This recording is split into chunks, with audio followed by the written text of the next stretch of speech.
What up, gamers? I'm Jason, and today on Dice and Dragons, I'm going to be previewing Hero, which is making its debut on Kickstarter on May 19th. Down below in the video description, you will find links to the Tabletop Simulator demo that will be available during the campaign, as well as the Kickstarter campaign itself. Now, this game is for 2 to 4 players. It is a competitive game where you take on the role of different heroes. You're going to be building up a team and competing against either one other player or going into different scenarios like 2v2, Battle Royale, as you must defeat all of the opposing players' heroes in order to defeat their sky base. Now, this game is published by Anthem Creations and designed by Wesley Cone. Now, this is a very different video than what we've done in the past. Wesley will be joining us for this video as he will be teaching me the game. All of the content was filmed on Tabletop Simulator because that's where the demo is. So for this video, you're going to get a how to play as well as a playthrough, but that's not going to be actually in this video. I'm separating the full playthrough out. It will be released at a later date. We also have a nice interview with Wesley discussing the design process for Hero, as well as getting some more background information on the world. After that, I will be giving you my impressions of the game. So with that being said, I'm now going to grab my drink. I'm going to go over and check my internet connection, make sure everything works. I'm going to get this to the virtual table. Keep it right here. We'll be back in a flash. I'm sitting down with Wesley Cone, and we're taking a look at his new card game that's going to be coming to Kickstarter, launching on May 19th. This is Hero. Now, the way that this video is going to be working, Wesley will be teaching me the game. I have gone through the rules a few times. I do have an older copy of the game, but haven't got to the table as much as I would like. So we will have a nice how to play section included in the video. After this, Wesley and I are going to be just discussing a little bit about what you'll see in the Kickstarter, as well as this process of creating Hero, and then I'll be giving you my initial impressions of the game. So Wes, I'll let you get started, and I went ahead and made a mistake. Supposed to call you Wesley, I called you Wes right off the start. My bad. No, you're fine, Jason. I appreciate you having me. Thank you. How are you? I'm doing good, doing good. We've had a lot of changes here in the Dice and Dragons household that will be detailed in the channel update that'll either be out now or on the way out when we find some time, but we're doing well. Awesome, very good. So how would you like to proceed? So let's go ahead and explain just what we have for the setup here, and this is a 2-player setup if I'm not mistaken, correct? Absolutely. So you'll see in front of you, we both start out with a sky base in front of us. Off to the side of the sky base, you've got a deck of statistic cards. And then on the other side, you've got a couple of reference cards. It's actually one reference card, but I've shown you both sides of the card there. And then on the side of the table, there is a setup for another 2 more players. If we had 4 players, we could play either free-for-all or 2v2. People often ask me, what's the best way to play this game? Is it 1v1 or 2v2 or free-for-all? What is the best way? What is the ideal way? And my answer is that this game is incredibly flexible and that all 3 of those versions work depending on your flavor, your personal preferences, right? So a lot of people love a good free-for-all card game, and you duke it out to the end and last man standing wins, a little attrition. I'm not one of those people, but this game definitely has that as a viable functionality. And so part of the reason, one of the things that makes that so viable is the same thing that allows team play to work really well, and that's that these cards synergize really, really well with other people. They'll use phrases like, heal any hero. So like Zoe's card, before performing an action, heal any heroes of your choice. So you could literally heal your opponent's heroes or your teammates' heroes or fill in the blank, right? If you wanted a more allied-based game where you actually have team play, a character like Azumi could come into handy over here, right? She's got allied heroes may gain plus 20 defense. So if you got teams, your teammate could then get plus 20 defense for all of their allied heroes as long as Azumi is on the field. So It really kind of depends on how you want to play. But if you only want to go 1v1, that's also incredibly viable, and it's the way that I play most of the time because getting a group of people to a table together, it happens on occasion, but it's not as frequent. And so, if you're playing 1v1, those characters' abilities are still equally viable. And people say, well, this whole healing, like you're healing any heroes on the field thing, how is that helpful in a two-player situation? And part of that is that there might be, let's just say, special circumstances where healing your opponent's heroes could be helpful. All right, I'm looking forward to seeing those circumstances show up as we play this game. Mm-hmm. Yeah, so then to continue on, what we've got here in the middle of the field is we've got all 20 heroes laid out face up. Before any game of hero, basically what's going to happen is that you and I are each going to draft a hero, okay? If you are new to the game and this is your first time playing, the first thing you're going to want to do is you're going to want to pick a hero that has a really solid defense, right? So minimum, I'd say, of 70 defense. So like a character like Akio or Aang over on the other side, Nasia, Grit, right? Izumi, Mace, right? Any of these characters that have 70 defense or more, Zhao down there at the bottom also, they're really going to be helpful heroes if you're new to the game. Or maybe like a character like Origin who has a block function, right? Or Kristoff who can take somebody out with him when he goes down.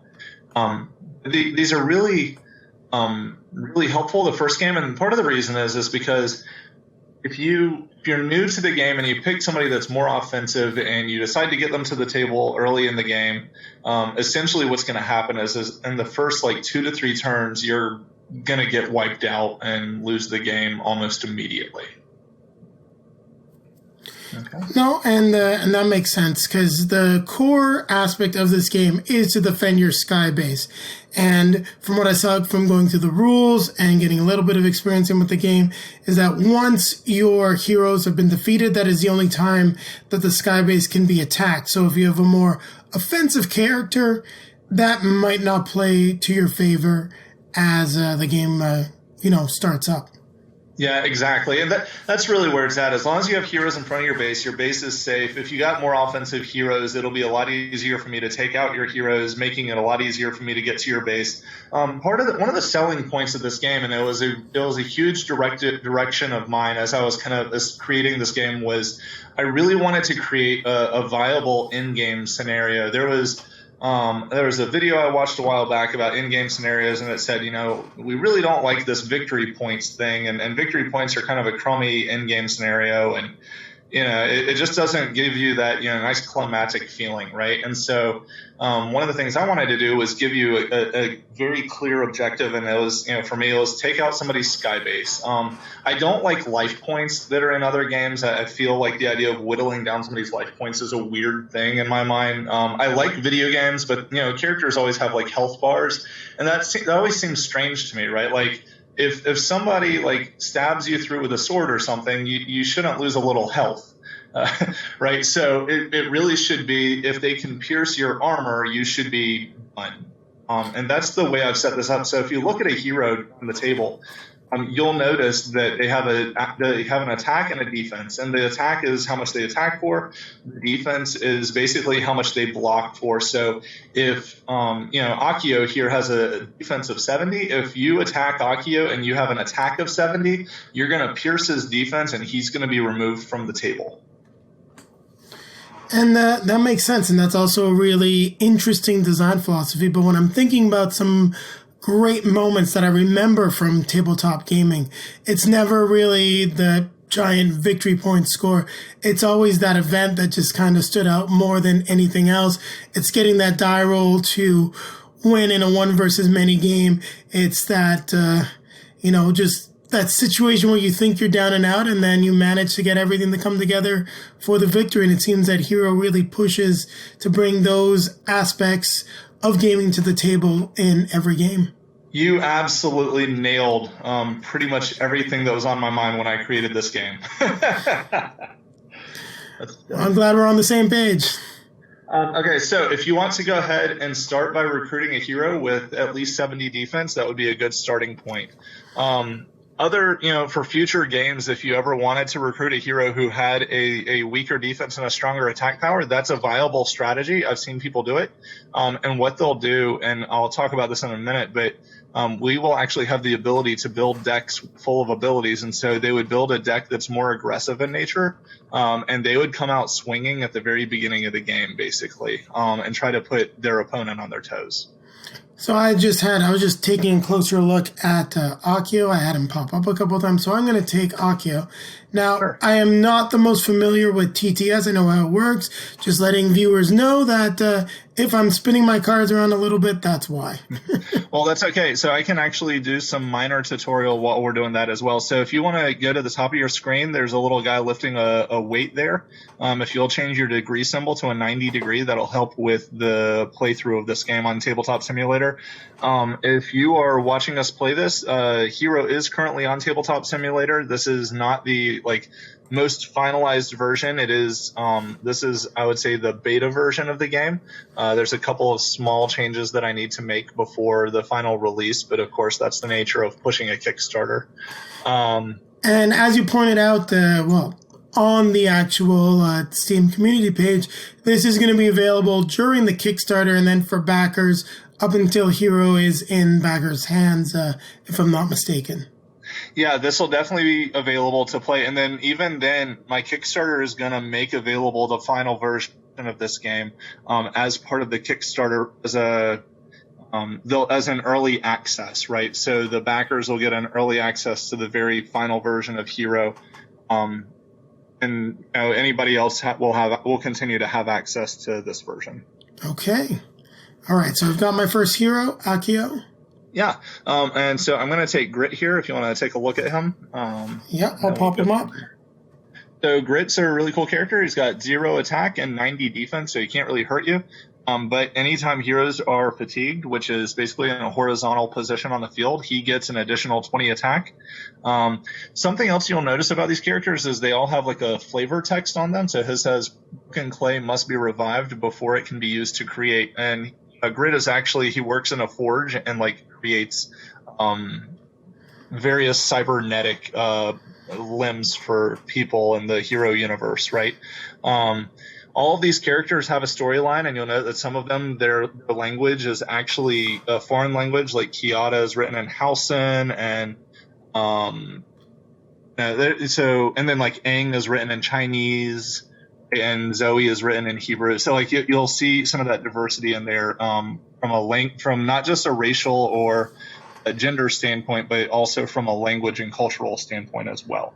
Oh, I definitely want to continue the conversation about these characters as well as sort of their backgrounds after we get through our how to play. Let's do it. All right, so I took Grit, and we're going to take our first hero. We're going to put him in hand here. All right. And what I did was I highlighted all the rest of the heroes. I grouped them up. I'm going to take that deck. I'm going to flip it over. We're going to place it over here to the side, and we're going to shuffle it up. If you want to take Akio and place him in your hand, that would be a great starting point. Okay. Yeah, so to place something in your hand, just grab it and drag it into your hand. You can either put it in that box or pull it up closer to where you're setting. Yeah. Yeah, and the shuffle cards, you can just right-click and shuffle or use the R function. Yes, exactly. All right, now we're not going to lay out the rest of the heroes quite yet. We'll deal with that in a second. We'll come over here to these abilities. Okay, there's four decks of them. So these are actually preset decks, which are really, really helpful for a first playthrough. If you have 4 people playing for a first playthrough, you would give each player a preset deck. If you only have 2, what we would each do is we're each going to take 2 decks. So if you highlight them and hit the G function, it'll combine them into one. I'm going to take this one out of your deck, though, for a second so we can talk about it. Okay. And we'll do that in just a second. So go ahead and group up your decks there. Then we're going to take these, and we're going to actually add them to our deck of statistics that are sitting beside our base. And that deck you currently have sitting here is all stats. If you want to right-click on that and hit search, you can see what's currently in there. Yep. And it's all stat bonuses, offense and defense, more offense than defense, and they're all either values of 20 or 30. Okay. And then what you'll do is you'll take your ability decks and you'll combine them with your stats. So if you just want to take those, add them on there. All right, for rotate, it's Q and E, so we can just add. And it's easy to almost put, oh, that's because I got an individual card. There you go. Yeah, and if you click down and hold all at once, it'll help you pick up the whole deck. There you go. And then this card that I took out of your deck here, Going Nuclear. This card is a super important card to know that it exists in the game because it kind of impacts the way you play. Going Nuclear is basically going to wipe all the heroes off of a field when it's triggered.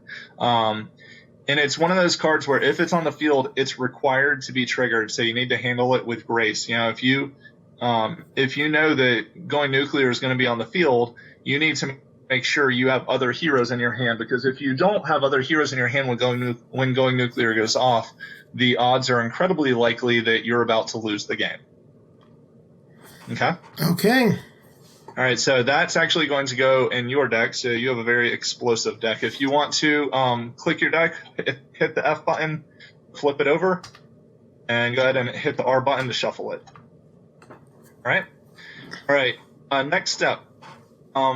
So one other thing before we move on to the next step is if you were more advanced in terms of play style, you would not have those preset decks. We would lay out all the face-up abilities in the middle in a common pool, and we would draft them back and forth into our personal decks so that we basically get to build the deck style of our choice. If you want to be a little more aggressive with an aggro deck, feel free. If you want something more defensive, a little more turtle, you can do it that way. If you want something disruptive or melee, it's really kind of up to you how you build your deck. But you're building from a common pool of abilities in the middle of the table, and so you're picking and counter picking your way to victory, right? I know what you're putting in your deck, you know what I'm putting in mine, and we're really building out our play style the way we want based on our initial hero that we chose, which kind of drives the general thrust of our style of gameplay. That's a great way to play any game. I mean, drafting is an element that I think really takes a game that has a standard layout, but then gives you that advanced play style and also adds a lot of variety and replayability to a game. Yeah, and so speaking of replayability, so what I've done with the rest of the heroes in the stack over here is there were 18 of them that were left over. I have taken 6 of them out, so for a standard / competitive version of hero, I like to call it standard, but you would take 6 out, you would leave 12 left in the deck, and then we're going to flip out 3 of them. And this helps with replayability because what it essentially does is it creates a different, what's called a meta every single time that you play. Basically, meta is the overall strategy of the game. So, having 6 characters missing from gameplay every time changes the way the game is going to function and play every time. Another way, I actually like to take those 6 out before we pick our initial hero, because then you're like, okay, I know what heroes are out here. I know what's going to be available to me. I know what's not going to be available to me. So I might need to change my strategy up some. All right, so we've got the game all set up, and we're just about ready to get started. Yeah.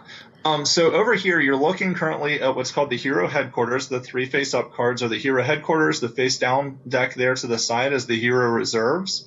And basically, it's very Ticket to Ride or Wingspan style of gameplay. When you recruit heroes, you could take 2 face-up or 2 face-down or 1 from each, right? We'll get more into that in a few minutes here. I'm going to walk you through the first few steps, and I'm just going to teach you how to play as we play, as opposed to trying to teach you all the rules before we get started. Is that okay with you? No, that's perfect. I went through the rule book a couple of times, and that's the way that we always like to do our videos. So if we've got the board all set up, I think now would be just a good time to take a quick cut here. This is one of the first times we've been filming with TTS, just to make sure that we've got everything we want captured, and come right back at all of our viewers and the Kickstarter backers with how to play the game. So we're back with Wesley, and he's now going to teach us how to play Hero. So at Wesley's suggestion, we're going to take a look at the this reference card here that is divided into 2. So we'll start by talking about the turn summary. Excellent. Okay, so this is a reference card. Both of those two reference cards side by side actually are just one. They're just front and back. It'll come with the game. But the turn summary here, you'll notice that the 4 words on the side are healing, enhancement, recruitment, and that currently says offense. It's going to be changed to overcome on the final version of the game. But that's essentially hero. It's an acronym for the rules of the game. And on each turn, you're going to get to take one of 4 action choices, either healing or enhancement or recruitment or offense. You can't do all 4 due to the fact that I really leaned heavily into the overpowered nature of the heroes in the game. Dividing up the 4 action choices into 1 per turn actually was the best way to balance that out. So what we'll do is, if you will just follow me turn for turn in the beginning of the game here, just so you can get a good feel for the game. What I'm going to do for my first turn is I'm going to go over here to the recruitment pile, and I'm going to start with the R in hero, which allows me to recruit 2 heroes to my hand. So I'm going to start by picking up Aang and putting him in my hand. And then I'm going to also take a random one out of the hero reserves into my hand. And basically you just drag it to your hand, and you can hit the F button in order to flip the card in your hand. And then I'm going to restock the hero headquarters. So that'll make it your turn if you want to recruit 2 heroes. Yep, I'll recruit 2 heroes. Is there anyone that you'd recommend for a starting player that's currently visible? Kristoff is a great starting character. He'll take down one enemy or one opponent's hero when he is defeated. All right, so I will take Kristoff and add him to my hand, and then I'll also take a face-down hero. Okay. All right, and so then the next step is, so I decided to recruit for my first turn. My second turn here, for hero, if I wanted to recruit again, I could, but I'm actually going to choose to do the enhancement action choice, which allows me to draw up to 3 cards from my deck and play up to 3 to the field. So when I hover my mouse over my deck, I just hit the number 3, and it pulls 3 cards into my hand immediately. Then I can play any 3 cards from my hand onto the field. So I'm going to start by playing Grit to the field. And then I'm actually going to give him an attack bonus here. And then I'm going to teach you a quick trick here. If you hit the B button on your computer. Yes. Did you? Yep. All right, so that actually blindfolds you, which allows me to go ahead and get some hidden abilities out here on the field. If you want to go ahead and undo that blindfold, hit the B button again to remove it. So you will note that what I've done is I've placed Grit with 1 stat and 1 ability attached to them. And I'm not going to make you do that every time. I was just kind of, showing the users that functionality.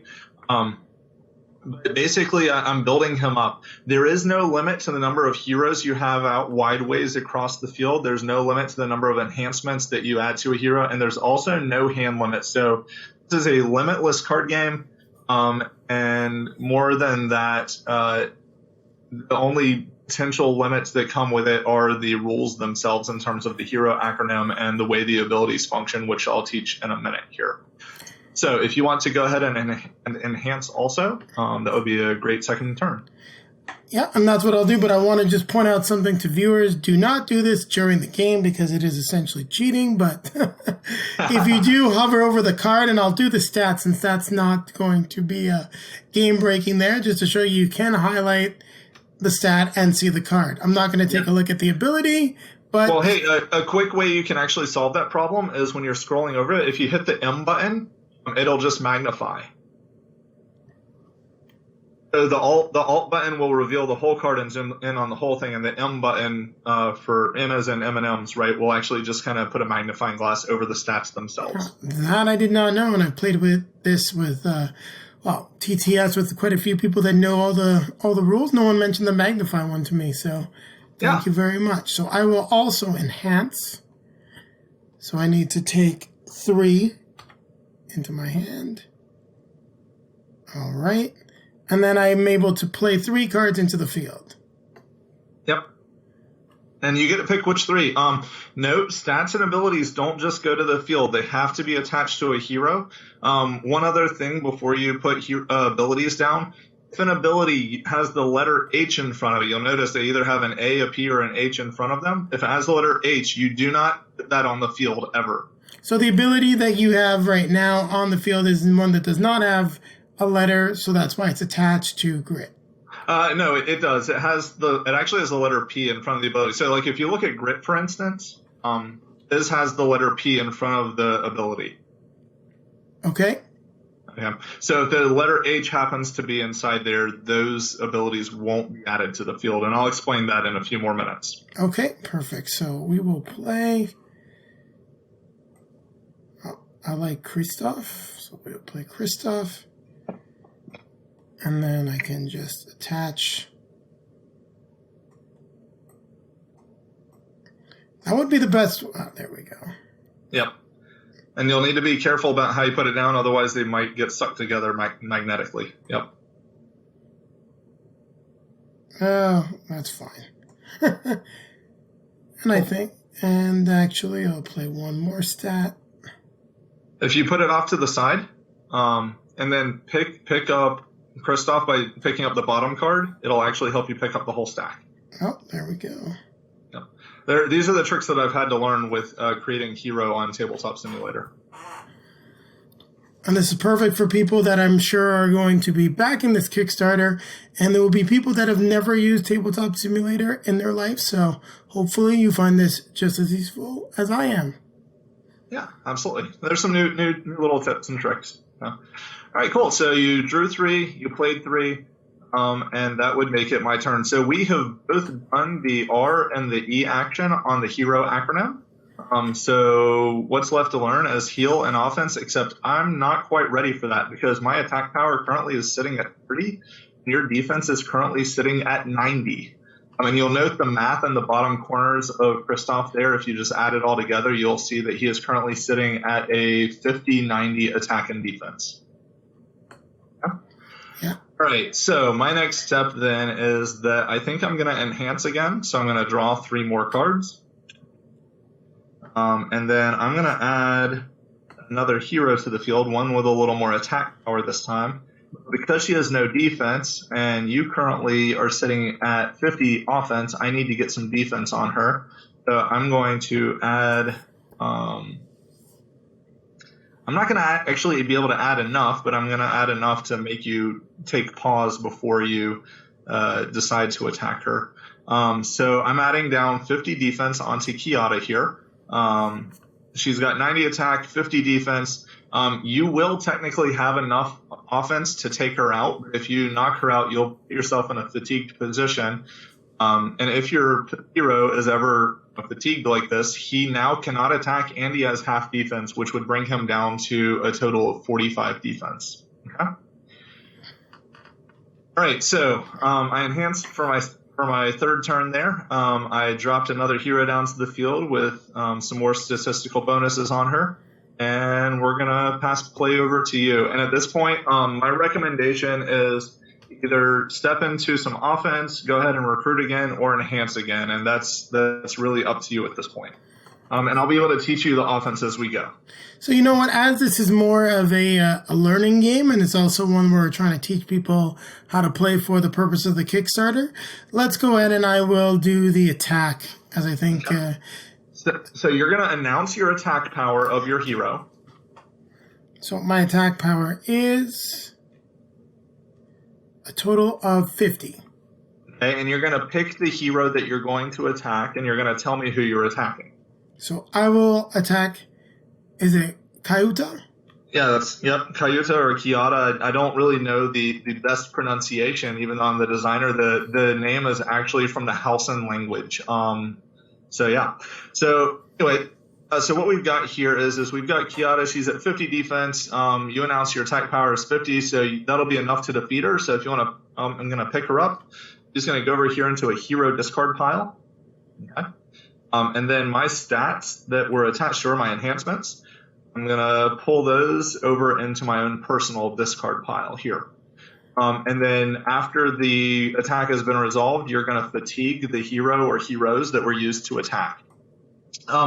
Questions that viewers might be having, and you'll just turn them horizontally by hitting Q or E. There you go. Questions that viewers might be having at this point is, what if I have more heroes, right? So you can do team attacks. So if you have like 3 heroes and you want to use all of them to attack all at one time, you can. If you want to attack with multiple heroes, maybe have one hero attack Kiata and a different hero attack Grit, you can do that. As long as you have, let's say you had Bolas over here. He was in a vertical position also. You just attacked with Kristoff against Kiata, great. Now let's attack again, and you're going to use Bolas against Grit, and that would be acceptable. And then let's say you had a couple more heroes out there, and let's say you finish off Grit, and you're like, oh, I still have a couple more heroes that can attack. That's the point where you would go after my Sky Base. So that's the whole nature of the one-turn win scenario, is you want to try to pierce all of my defenses and take out my Sky Base all in one turn in order to win the game. All right, so you just finished an offensive action, so I'm going to go ahead and take a turn. I'm going to enhance. I'm going to draw 3 more cards to my hand here, and I'm going to go ahead and put Aang on the field. I'm going to attach an ability to him. I'm going to attach another ability to him. And part of why I'm doing this is because I know that you cannot attack on your next turn because you're in a fatigued position. So I know that I'm safe to go ahead and put some stuff on the field without fear of you attacking me. Right, so that makes it your turn. And because this is a tutorial, if you want to go ahead and show the last function of hero, the H stands for healing. Which means you would be able to take any heroes that are fatigued and go ahead and basically strengthen them back into a vertical position. Yep. And I'll spin them around for good measure there as well. Yeah, upside down works too if you really want to play upside down. I'm just kidding. Yeah, but the other thing is that once you have healed, if you have cards in your hand, you can also play up to 3 cards to the field on a healing action. So then I could play Akio, but then I could also play Yasmin and throw a stat buff on her. That's correct. All right. So that would make it my turn, and because it's my turn, I'm going to go ahead and start teaching how some of these abilities function. Okay. So basically what I've got here is Aang has this ability that's an active ability. It starts with the letter A if you want to come zoom over him.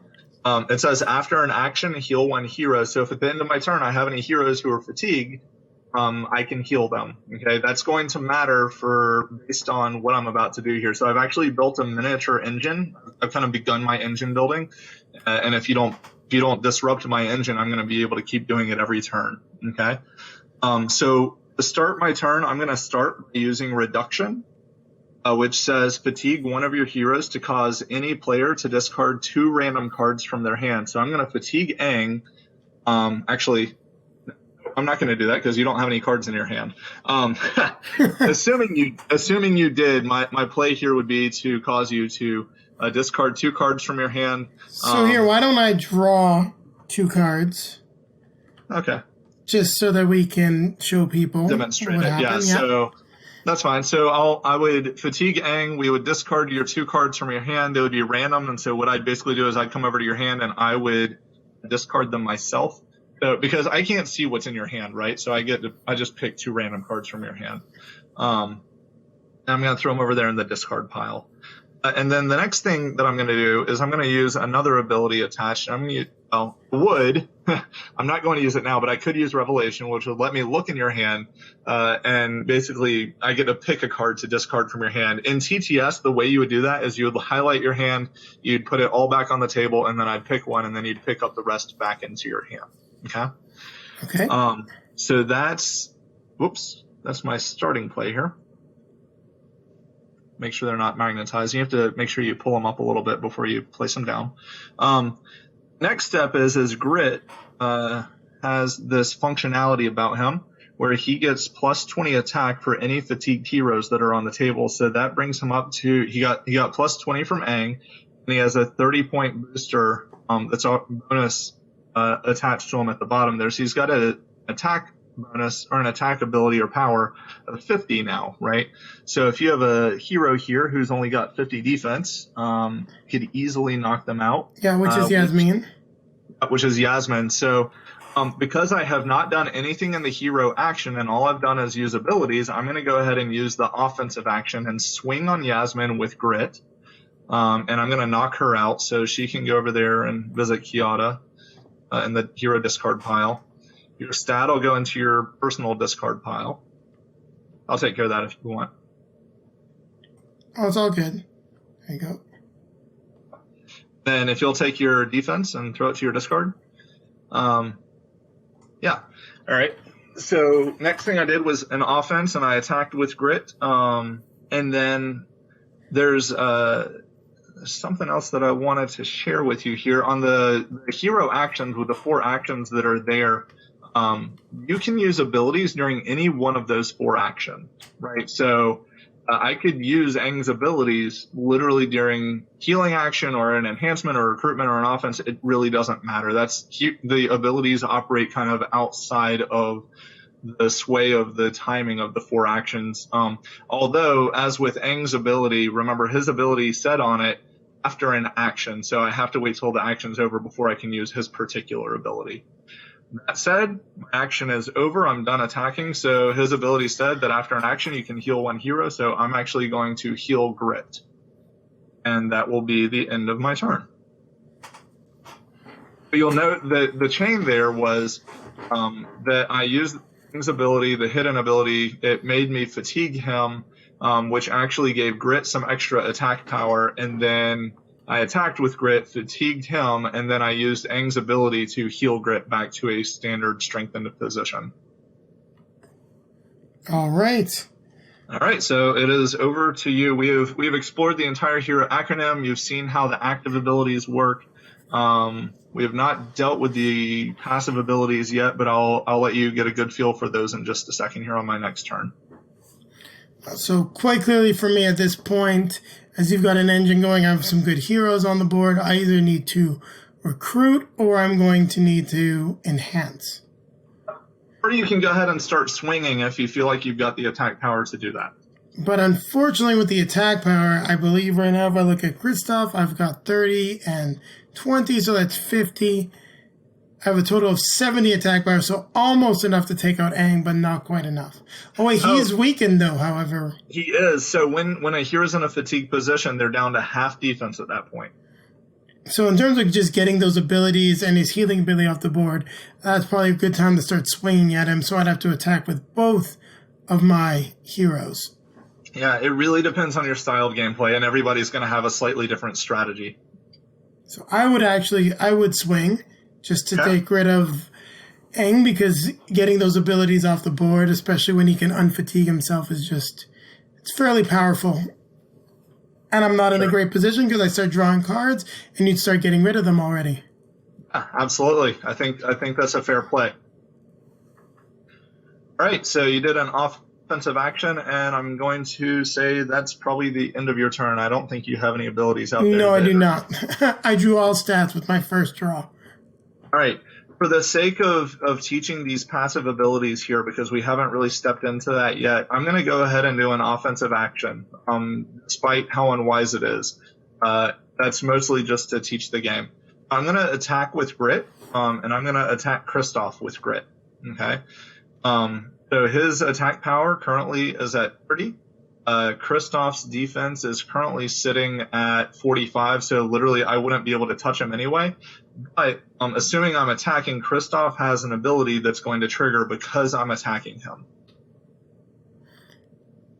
Yeah, when an attack against Kristoff is resolved, you may choose one of the attacking heroes to be defeated.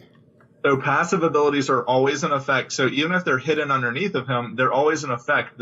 But that said, they have to be announced to be used. Okay, the only 2 passive abilities that are optional, sort of. They don't have to be used per se. Are the ones that use the word "must" on them, and they're going to be on Gambito, and they're going to be on that card I showed you at the beginning of the game, which is going nuclear. And when that card is triggered, it must go off. So it is removed from the game because I attacked you at this point. Triggering because... Does Grit not gain plus 20 attack for every fatigued hero, including my own? Say that again? Did Grit get a bonus of 40 attack? Oh, yeah, he did. Thank you. He's still going to be defeated, but yeah, he did. So he would actually... Would he defeat Kristoff then, or...? He had an attack power of 40 plus... Oh, you're right. Sorry about that. Calculation on my part. It was 40 plus 30, I believe. So 70 attack. What was your defense sitting at? Well, it's half because he's fatigued. So 45. Yeah, so that'd be enough to take him out also. So they're both gone. All right, cool. Yeah, good eye. Thank you. So we're back after our how to play of Hero. Now we're going to be doing a quick interview with Wesley Cone, the designer of the game. We also played an entire game, so I will be giving my impressions after we go through this interview. And if Wesley's okay with it, and also if I'm okay with it, we're going to take a look at the playthrough, and we will potentially be publishing it in more of an unedited format. There will be a card popping up on YouTube to take you to that playthrough once it has been released, if that's the way that we go. If not, don't worry, I'll let you know down below in the video description in the comments whether we released it or not. So I know Wes just had some comments that he wanted to make for those of you that may have jumped ahead to this portion of the video about the version of Hero that you can see on Tabletop Simulator right now, and then we're going to get started with the interview. Yeah, absolutely. Just wanted to note that this Tabletop Simulator mod will be available for those who are wanting to play it. This is in the beta version currently. For backers, those who back at any level, there will be a final version that is available in the early stages, so you'll get like early access to the final version of the TTS of this as well before the rest of the world gains access. All right. Thank you for just recapping that for us, Wesley. So tell us a little bit about how you got started with designing Hero, and also what drew you to game design. I know that a lot of us, especially in terms of tabletop gamers, probably took a stab at designing a game back in the day, but you've actually taken this through multiple iterations and got it to the production phase, which I have to say most of us never get to that point. Yeah, absolutely. That's a great question. So I grew up playing games, starting with games like chess and Monopoly. My dad started me on them when I was really young. Working my way up through like Axis and Allies and games of that nature. When Pokemon the trading card game came out back in, I guess it was elementary and middle school, I found that to be interesting. I created my own card game for me and my two little brothers to play, and of course I always won because I tilted it in my favor as a kid, not really knowing anything any better. And played it more complexly, and added complexity to it. But then as I got a little bit older, I continued to create games throughout high school for the kids in the neighborhood, and we turned our backyards into kingdoms. And if you got hit with a ball, you were out of the game, but you could be brought back into the game. Or we use Legos for a really fancy version of Robot Wars, and a fancy mix with rock paper scissors, and so creating games has always been something that I've just kind of done. Even when I was in college, I created a campus-wide version of Sock War Assassination. If you've never heard of it, you should look it up. Sock War is such an interesting game. I hosted a couple of video game tournaments that had never really been done, a Halo tournament, etc. And so gaming has just been kind of a part of the way that I've approached life. But for me, I was playing. For Hero specifically, I was playing a game called Paragon on the PlayStation 4 a while back, and it was a great game. And like I poured so much time and energy into that game, and that was all I did with my free time. After my wife and daughter were in bed, I was up playing that for an hour or two each night, and it was just a lot of fun. And I had a group of guys that I would play with, and we'd get online and play together, and it was a MOBA. And I said, well, what would be interesting is I wonder if, we could make a card game out of a MOBA, right? And so I started in the process of trying to build a MOBA-based card game, and then all of a sudden my direction changed, which was a good thing because last year there were a whole bunch of MOBA-based board games and card games that all kind of released at the same time, and I'm thankful that I shifted directions at that point. But there were other influences that started shifting the direction of my game, such as my experience playing Shining Force on the Sega Genesis, a nice little RPG. You build your force and they level up and they gain new abilities and they learn their statistics are enhanced. And then another thing that I really enjoyed, another brand or IP that I enjoyed growing up, was the X-Men. And the X-Men had a heavy influence in this as well. The idea of recruiting heroes and training them up, and the idea of the danger room. And so what you actually have here is you have a bunch of characters that are actually in training for a future battle against Horde. And so we're actually competing against each other in a training realm outside of the temporary world in Eternity. And so that's kind of what led me into the design of Hero. Oh, and that's fascinating, because it's very interesting that you're talking about like the MOBA style card games and MOBA style board games that were released, considering that we just covered Sanctuary, which is definitely very much so a MOBA inspired card game. And while I can see just sort of some of the influence of MOBAs on Hero, I can definitely say that you can see how it's really grown, it's changed.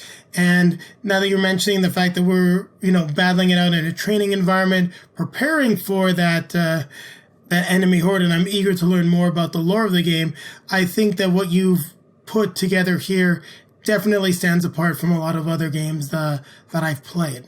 Yeah, a part of my heart there that shifted direction on the MOBA was that idea of being able to recruit like a really big force of heroes, or really just building up one massive boss-like hero. I wanted a lot of freedom, which is why there's that option, and things are kind of limitless, right? That no limit hand size, the no limit to the number of heroes, that no limit to the number of enhancements that you put on a singular hero. And that's really where the game began to shift for me. No, and what I got from our play together of this, and it's one of the things that I really like about the game, is just the differing play styles. Whereas a MOBA style game, you're going to be limited in terms of what the actual abilities are of your faction, your cards. In terms of hero, you do have some limits based on where your heroes start, but the decks and the way that you're going to be building your decks, especially once drafting comes into play, is going to be very sort of limitless. In our playthrough, I felt like I ended up playing more of a standard attack and defense style deck, and you were going with more of an ability-based engine building deck. And I can see definitely how an ability and engine-based deck is going to be very intriguing when you've got multiple players, or even in the team battle, the 2v2 battle mode, which is something that you're not necessarily going to see in a MOBA-inspired game. For sure. So with regards to Hero, what would you say is that you're the most proud of in terms of this this design? What makes it unique and really, trying to look for the right word here, really makes you want to play, and maybe even brings you back to this game? Because as I've seen with a lot of designers, they design the game, they play the game a few times, then they move on to something else. But just from our conversations and our play, you seem to be playing this a lot. So what really draws you to everything that you've created here? Yeah, I've only played this game a few, 100, maybe 1,000 or so times. Yeah, so I guess the couple of things that keep bringing me back to this game are just the freedom of choice, the multiple combinations, constantly trying to look for new interactions of characters. But not only is it just like the abilities themselves and how they synergize, but even the 4 action choices found in the acronym of HERO for heal, enhance, recruit, and offense or overcome, that show up on each turn, where you can only pick one of the 4, and noting like, if I pick this ability to use now, but then on my next turn I choose to use an offensive action which will fatigue these heroes, which will allow me to trigger this ability further, right? And so there's this mathematical equation, so to speak, that kind of works under the radar for me as a designer that I really enjoy. But it's also found in the simplicity of the game. So it's very easy to learn, very easy to pick up. But I love that idea. And of course, it's so cliche to say easy to learn and a lifetime to master. But I think ultimately it's this idea that, I want a fun game that I can play with my friends, and if I can create handicaps for myself that allow a new player to come in and have a fighting chance. Maybe they can pick their cards and I can't, or maybe it's completely randomized and with our decks, and that way it's for some people, they just like random stuff and they don't want to know who's going to win from the outset or right. So there's that freedom there. And the other piece of that is that it's incredibly replayable. The fact that we change out the heroes every single time we play allows the game mechanic and the meta to change constantly, that's one of the things that I learned from designing a MOBA initially, or playing MOBAs initially rather, was you want the meta to change consistently. No, and I can definitely see that in your design and evolving metas, whether it's an online card game or a MOBA, that's definitely what keeps that replayability alive. And with all the different modes that you're able to play in the game, I do think that you've really been able to capture that aspect. And one thing that I have noticed just from with the art on the cards, and it's definitely come a long way since I originally taken a look at it, what really inspired you to create such a diverse cast of characters? And the other thing that I've noticed is, this is sort of a fantasy, or I'd say almost like a fantasy light setting, really eager to learn more about the lore. What drew you to like this type of character design, this type of art? Yeah, so let's address each question kind of individually. So we'll talk about the diversity piece first. Mm-hmm. So I am a high school English teacher and I'm a pastor. And I have a heart for people. Regardless of racial, background or what their gender is or whatever, right? Like what culture they're from. And you'll notice like these cards all, a bunch of them are spoken in like different languages for their flavor text. And certainly it doesn't cover like all the diversity of everybody ever. And there's no way I could possibly even come close to that. And I realized that like I am a white guy and I recognize that very clearly, but I really felt like I have a heart for people and I want to, I really want to be a blessing to people in that way. And so, creating this diverse cast was important to me. And I reached out to a number of people for help in doing so and their ideas with that process. And that said, so that's kind of the heart behind it. Also, the X-Men, I guess, again, was a really big inspiration for me, right? The X-Men was very civil rights oriented and was based on the civil rights movement of, yesteryear, which really wasn't that far back, honestly. And it's still an issue today, obviously, but specifically Stan Lee was writing as a metaphor for his time period. So that deals with the diversity issue. In terms of the art style, I knew that I wanted to be different than what was out there. And initially I was like, well, maybe I'll do some 3D modeling and get somebody to help in that way. And I had a really great artist who was interested, but it was a struggle and it wasn't working and it was taking too long. And so I was like, well, this might not be the way to go. And so I ended up looking around and artists were charging, insane amounts of money that I couldn't really afford. And it's not because they don't deserve it. They absolutely deserve it. But I get paid a teacher's salary. And as a pastor, I don't get paid pretty much at all. So, minus like a really, really meager housing allowance. But that said, when I'm looking at these characters and this art style, what I did was I jumped onto DeviantArt.com and Facebook and a few different places, and I found this one artist by the name of Colpeo Fox who had this really cool looking mercenary character, and I said, wow, like I could use that flavor and I could kind of gear that in a couple of different directions. And so essentially, what Colpeo did was Colpeo connected with me. I reached out and Colpeo basically said, yeah, you like this? Tell me a little bit more about your game, and I'll see if I can work with you at a price point that you can manage. Explained my game to Colpeo. Colpeo said yes, I'm on board, and it was amazing. So when you look at these characters, it's very simplistic, minimalistic, a little sketchy feeling. And that was 100% intentional. For the graphic design, I also wanted that minimalism. And I really wanted to avoid kind of the darker colors of standard fantasy games. Again, partly to stand out, but partly because, I really like a really hopeful and encouraging message. I believe that that's important in a day and age where, the idea of, darker works are more prevalent, right? So yeah, that's really what's going on there. And so for my graphic designer, I brought on a designer by the name of Mohamed Belafki. And Mohamed is from France. Colpeo is out in, I believe, Germany. And then I also had one other artist who really helped out in a big way by the name of Carl McIntyre, who has helped create some of the box art, and Ryan Fox, who I think is jumping on Kickstarter soon with a game of his called Backwoods, who actually helped create the design of the title that's going to be on the box as well. I gotta say, I really do love the design. And are we going to eventually maybe see the enemies, the horde, show up in maybe a future game or expansion for Hero? Jason? Yeah. Wes?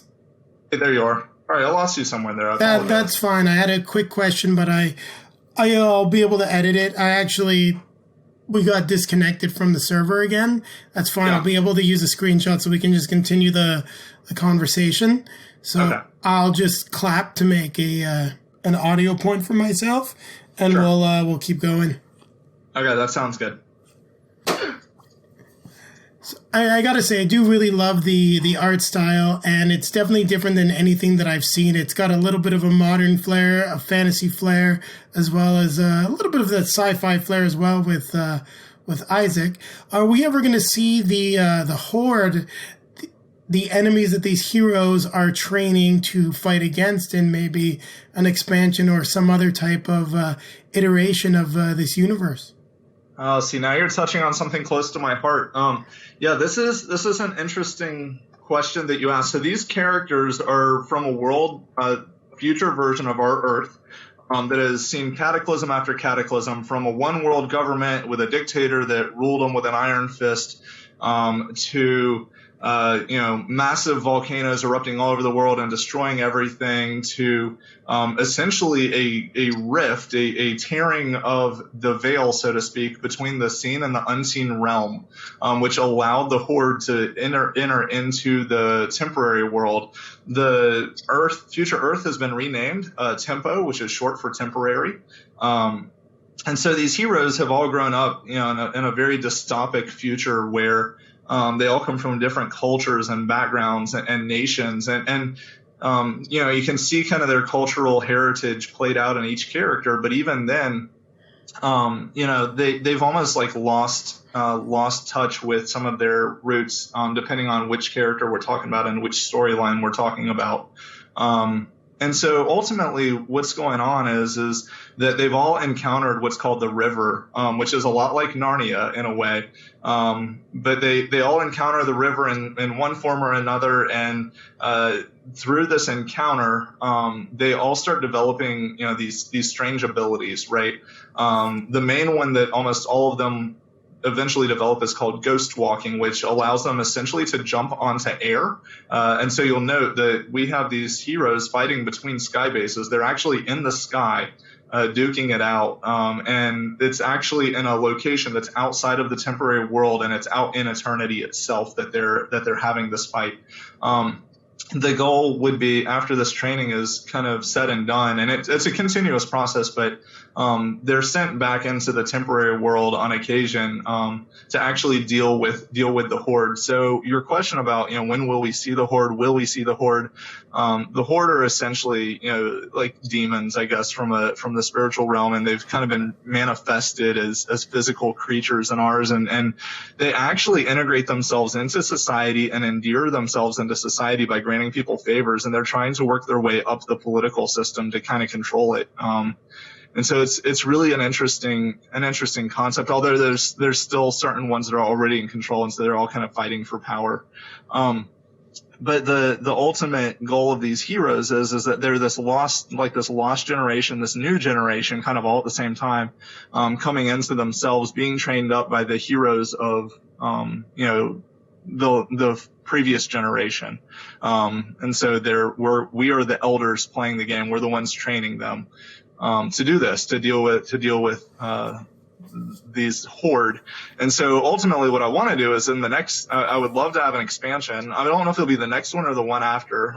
Again, it really depends on, how successful this goes. And, if the Kickstarter takes off and I can find the funds to get some more work made. But I'd love to create, in fact, I've already created an artificial intelligence to play against. So it actually allows you to play co-op, and you could play 1 to 4 players against an AI that actually is programmed based on the decisions that the players make in the game. Well, that would be fascinating.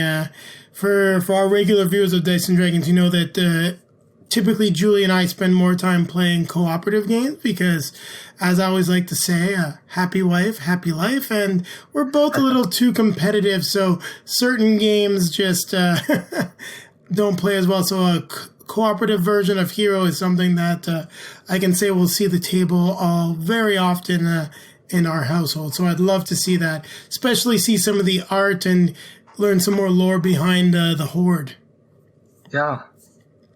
So what is your favorite mechanic? I know I touched on it a little bit earlier when we talked about the design process and what you loved about the game to get you to come back, but what is your favorite mechanic, or maybe that aspect of the game that you created that you find that stands out compared to other similar games in this space? Yeah, my favorite mechanic is not necessarily most people. So I found that a lot of people love the hidden abilities and the functionality of that and kind of building that engine. But honestly, my favorite mechanic is the timing of the game, of the acronym HERO, which, it forces you to make some really hard decisions. Do I lose this hero in order to recruit a couple of more, or do I go ahead and attack in order to, prevent them from doing a certain thing, but in the process I lose the ability to, enhance, right? So the timing of it, you can plan, 2 to 3 turns out in a tactical stance, and maybe even a little bit further, but it's hard to really, unless you can really read your opponent.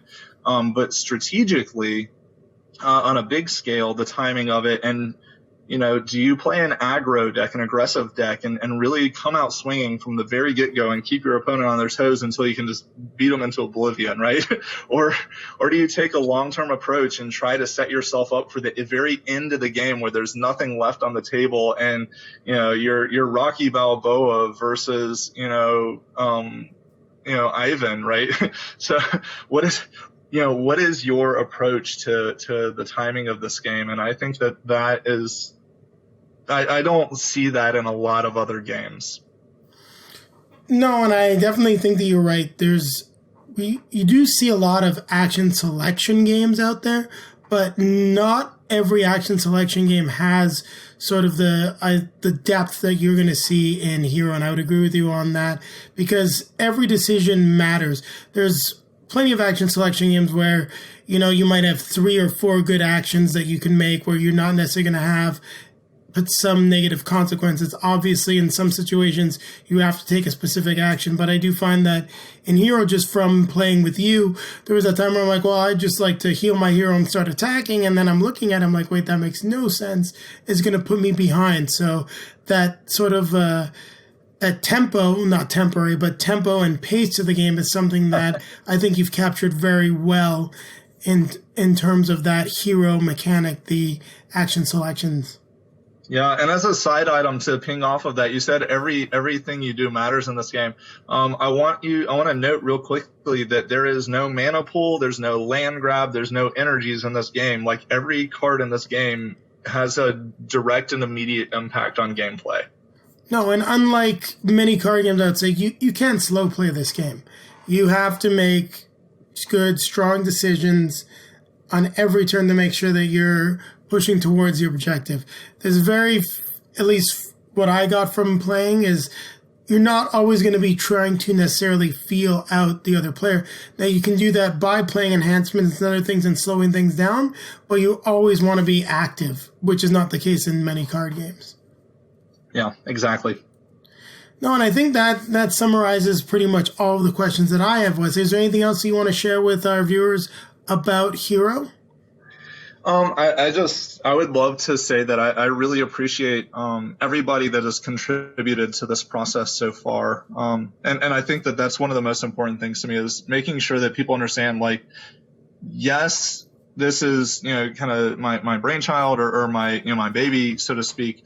And I've certainly put in a ton of time and energy, but the fact of the matter is that I've got Colpeo Fox, I've got Mohammed Belafki, I've got Carl McIntyre, I've got Ryan Williams, all artists that have worked on other games themselves. I've also got Andrew Harmon, who's currently developing one. He did Prophets and Portals, but he's helping me to get my box layout finished. I've got a number of board game designers and friends that have helped me to figure out how to approach the community and learn the ins and outs of communicating with people. And if you're, interested in looking into the Tabletop Marketing Collaborative, if you're a game designer, or a reviewer or something, feel free to jump into that group. But these people have all contributed to this game. People like you, Jason, and the other reviewers that have helped me out, have really been a big part of this.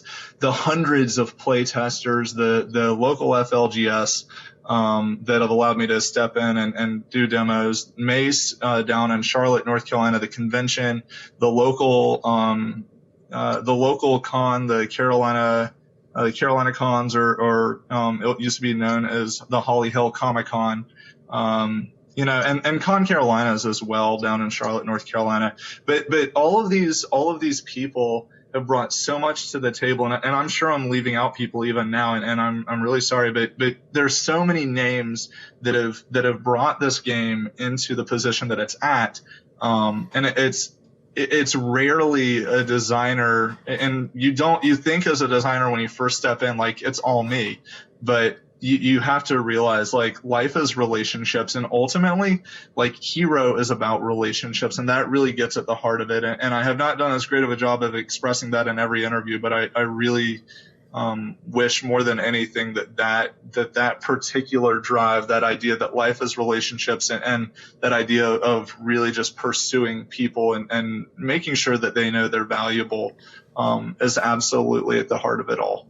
Oh, well, one thing I can say from this last play, I can see and also feel the polish, the time and effort that you've spent on this game, the amount of hours that you must have spent taking feedback from all of the play tests that were done, and to keep things positive, because I know that that's one thing that you love to do. There are other games I have received from Kickstarter projects, or even from some larger companies, that clearly did not get the love and the type of testing that they needed to come off as such a smooth experience as what we're getting with Hero. And I really got to commend you on that.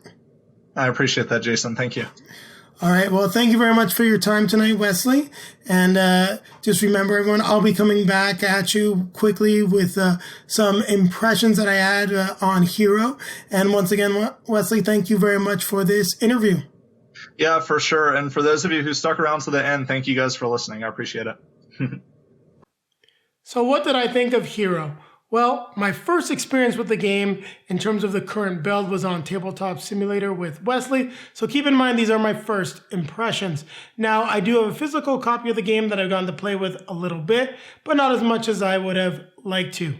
What I really like about Hero is the variability in terms of just the different play modes, the way each hero plays, and just the fact that every game you can play differently. For those of you that watch the full playthrough, well, you will not have seen it yet, but if you'd like to see what I'm talking about in terms of that variability, you do see a bit of it in the how to play, which was what I meant to say. In any case, a card is popping up right now. It will be there once the playthrough has been released. You can take a look and just see how differently I played the game from Wesley. Now, I was actually building primarily an attack and defense deck. Everything I was doing was really direct. Well, Wes was spending his time building up this really cool engine, lets him do a lot of different things. Now, I could definitely tell that with different player counts, things would have gone differently. I think that I would not have done as well as I did if I had to contend with attacks from other players, while Wesley's engine got built up and was just able to do some devastating things.